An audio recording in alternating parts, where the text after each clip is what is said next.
بسم الله الرحمن الرحيم. إن الحمد لله نحمده ونستعينه ونستغفره ونؤمن به ونتوكل عليه ونعوذ بالله من شرور أنفسنا ومن سيئات أعمالنا. من يهده الله فلا مضل له ومن يضلل فلا هادي له. وأشهد أن لا إله إلا الله وأشهد أن محمدا عبده ورسوله.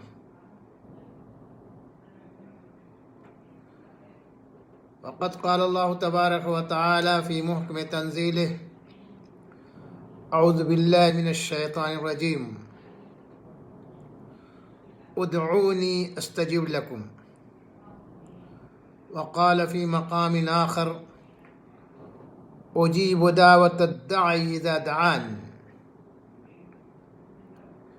وقال رسول الله صلى الله عليه وسلم: الدعاء هو العبادة.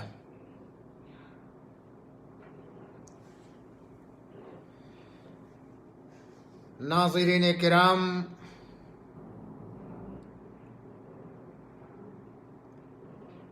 سامعین اعظام، دینی و اسلامی بھائیوں، اللہ رب العزت نے ہمیں اس دنیا کے اندر اپنی عبادت کے لیے پیدا کیا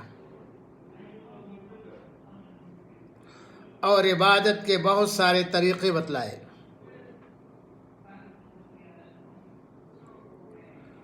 انہی عبادتوں میں سے ایک عبادت دعا بھی ہے۔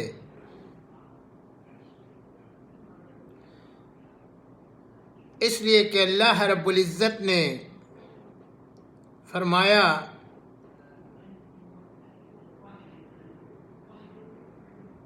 اجیب دعوت الداعی اذا دعان۔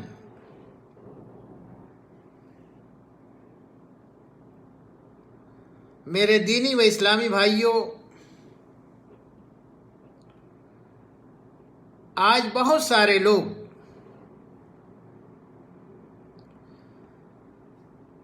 دعا ضرور کرتے ہیں، لیکن دعا کے جو اصول و ضوابط ہیں، جو دعا کے قبولیت کے اسباب اور اوقات اور ذرائع ہیں، اس سے ناواقف ہوتے ہیں، اور پھر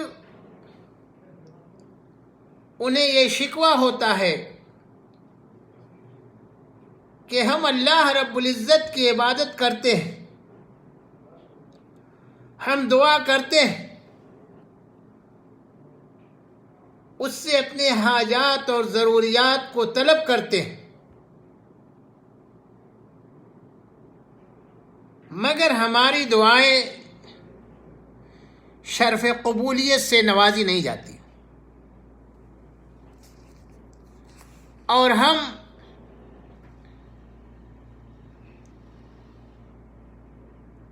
جن چیزوں کو طلب کرتے ہیں، اللہ رب العزت سے مانگتے ہیں، گویا اللہ تبارک و تعالی ہماری ان دعاؤں کو قبول نہیں کرتا۔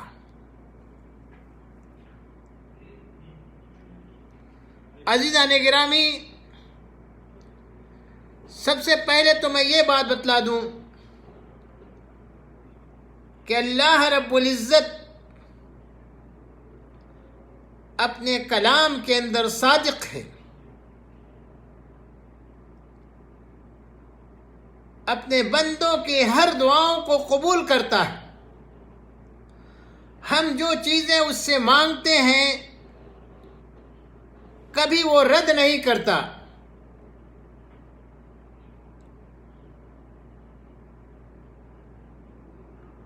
اسی لیے تو اللہ رب العزت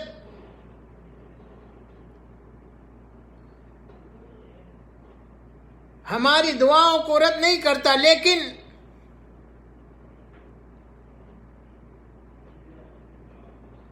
علامہ اقبال کا وہ شعر، ہم تو مائل بکرم ہے کوئی سائل ہی نہیں۔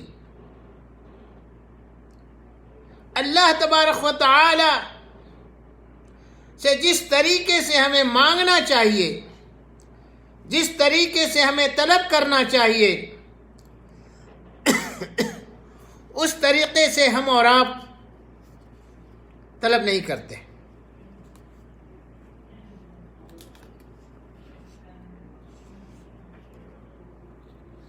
اس لیے کہ اللہ رب العزت کا یہ وعدہ ہے، ادعونی استجب لکم،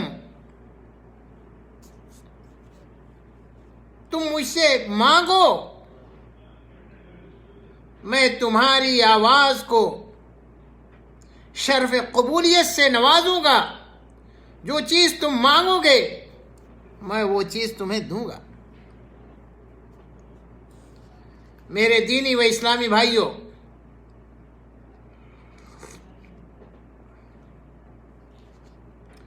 میں آج کے اس درس میں ان اسباب کی طرف آپ حضرات کی توجہ مبذول کرانے کی کوشش کروں گا کہ آخر ہماری دعائیں کیوں نہیں قبول ہوتی ہیں،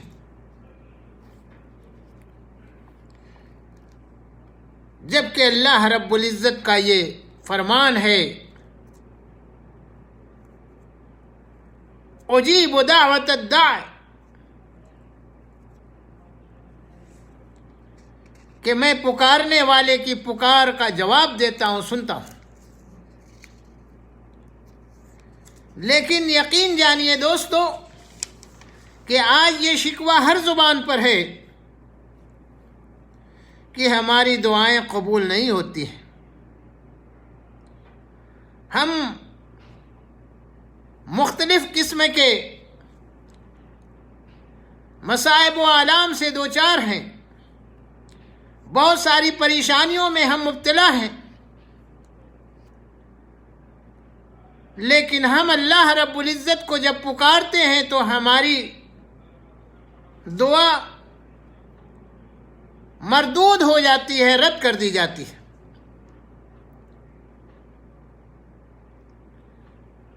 لیکن آج میں یہ بتانے کی کوشش کروں گا کہ ہماری دعائیں کیوں رد اگر ہوتی ہیں تو اسباب کیا ہیں۔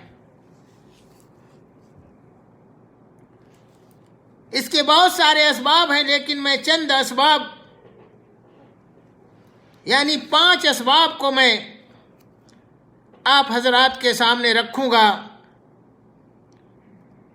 اور اس اسباب کے بارے میں آپ غور و خوض کیجئے کہ ایسا تو نہیں کہ یہی اسباب ہمارے اندر پائے جاتے ہوں جس کی وجہ سے ہماری دعا قابل قبول یا شرف قبولیت سے نوازی نہیں جاتی ہے۔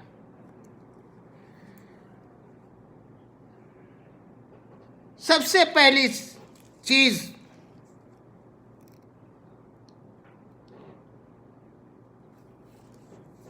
وہ یہ ہے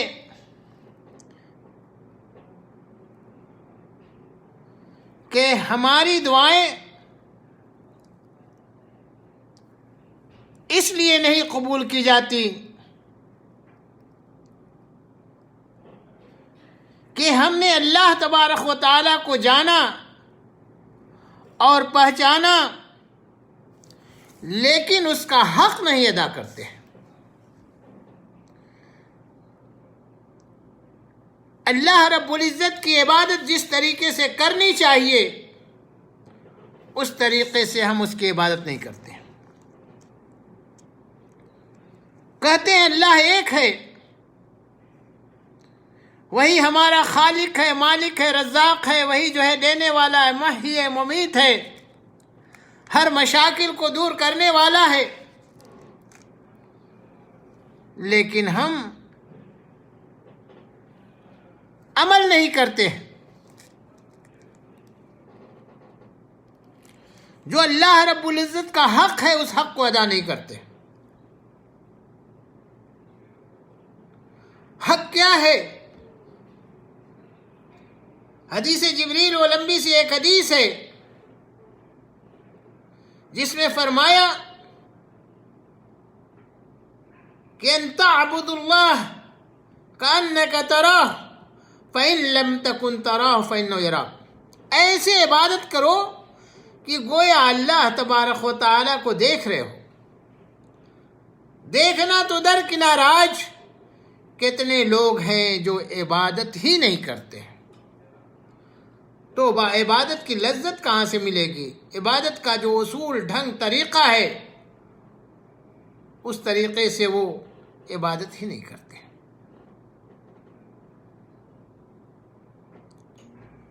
اس لیے ہم اللہ کو جانتے ہیں، پہچانتے ہیں، کہتے ہیں ہمارا خالق ہے، لیکن ہم اپنے مخلوق ہونے کو ثابت نہیں کرتے کہ ہم واقعی اللہ تبارک و تعالی ہمارا خالق حقیقی ہے۔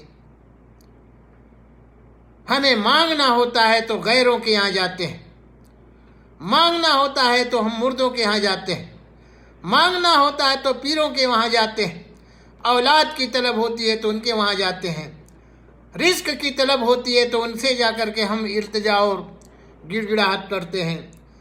وہ جو من و مٹی کے اندر دبے ہوئے ہیں، ہم اس کی عبادت اور پوجا کرتے ہیں۔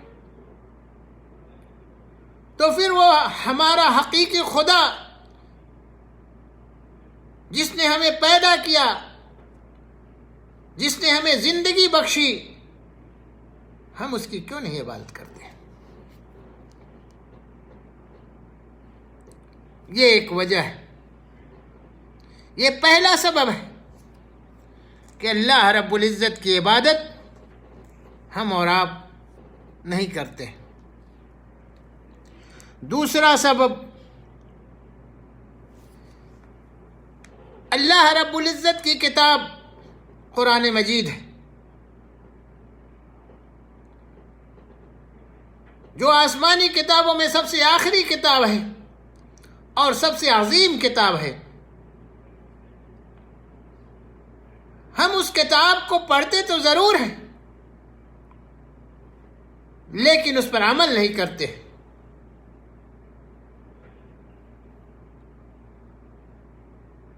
جب ہم اور آپ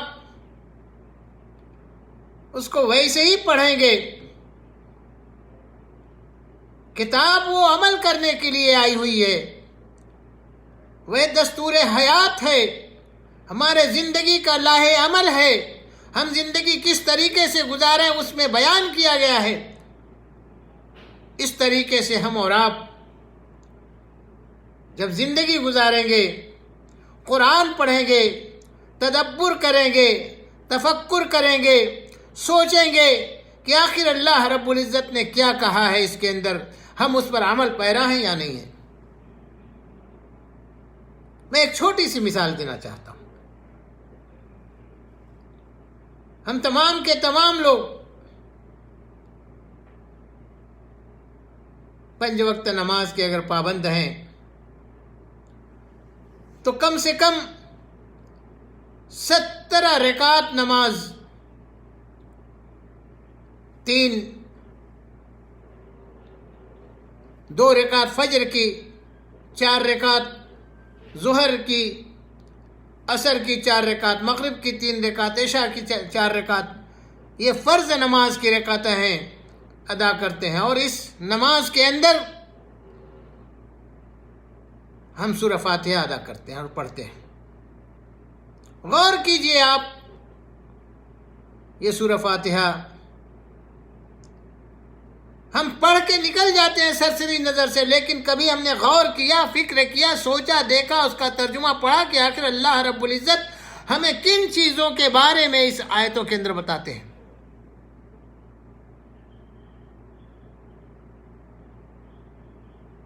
مثال کے طور پر آپ کا پڑھتے ہیں الحمدللہ رب العالمین، الرحمن الرحیم، مالک یوم الدین، ایاک نعبد و ایاک نستعین۔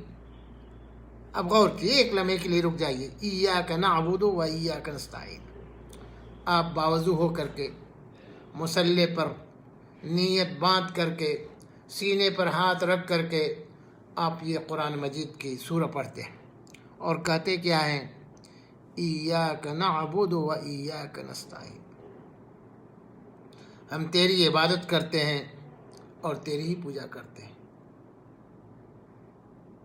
آپ ذرا سا گریبان میں منہ ڈال کر کے سوچیں کہ کیا ہمارے قول اور فعل کے اندر تضاد نہیں ہے؟ کتنے لوگ ہیں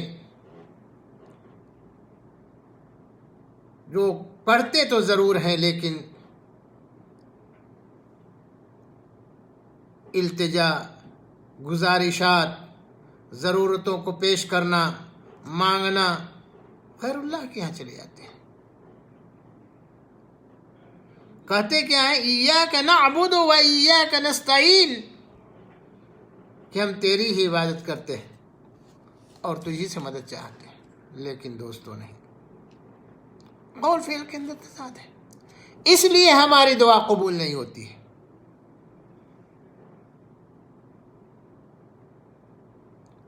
اور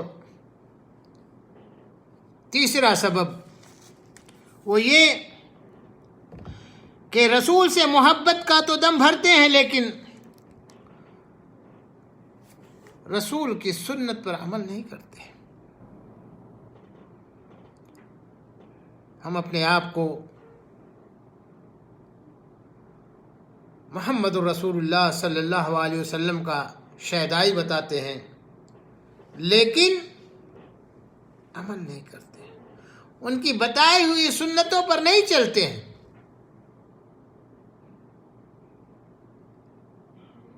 یقین جانیے دوستو،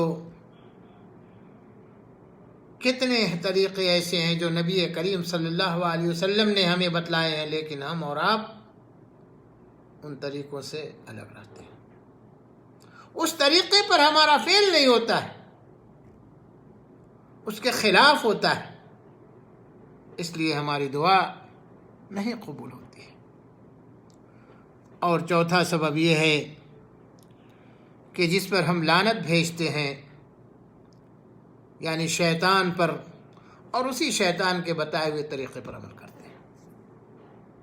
ہر برائی کے اندر شیطان ہمیں ورغلا کر کے برائی کرانے کے لیے لے کے چلا جاتا ہے اور ہم اس برائی کے اندر ملوث ہوتے ہیں، ان برائیوں کے اندر شریک ہو جاتے ہیں، لعنت اپنی زبان سے بھیجتے ہیں لیکن عملی جامہ پہنا کر کے اس شیطان کے بتائے ہوئے طریقے پر ہم چلنے لگتے ہیں۔ دوستو، کیسے ہماری دعا قبول ہوگی؟ اور پانچویں چیز یہ ہے جو سب سے اہم چیز ہے، وہ یہ کہ ہم دوسروں کے عیب پر تو نظر رکھتے ہیں لیکن اپنے اندر کیا عیب ہے اسے نہیں ہم دیکھتے۔ آج اگر اپنے عیب کے اوپر ہم اور آپ نظر ڈالیں تو یقیناً دوسروں کے عیب کو بھول جائیں گے۔ آج ہم دوسروں کے عیب جوئی میں پڑے رہتے ہیں، ہم دوسروں کے عیب کو تلاشتے ہیں لیکن اپنے اندر کیا ہے اس سے ہم غافل ہوتے ہیں۔ کہا جاتا ہے کہ دوسروں کی آنکھ کا تنکا نظر آتا ہے لیکن اپنی آنکھ میں تحت کی شہتیر نظر نہیں آتی۔ آج یہی چیز ہے، اس لیے کہاں اللہ تبارک و تعالی ہماری دعاؤں کو اور کیسے قبول کرے گا؟ میرے عزیز دوستو، بڑی کوتاہی ہے، بڑی سستیاں ہیں،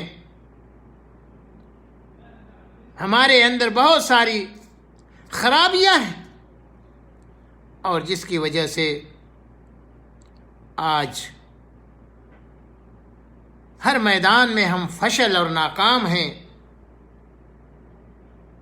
اس لیے دوستو، ضرورت اس بات کی ہے کہ ہم نبی کریم صلی اللہ علیہ وسلم کی بتائی ہوئی سنت کے مطابق عمل کریں، دوسروں کے عیب کو دیکھنے کے بجائے پہلے اپنی خامیوں کو دور کریں، اپنے اندر جو برائیاں ہیں اسے دور کریں، اپنے اندر جو کوتاہیاں ہیں اسے دور کریں،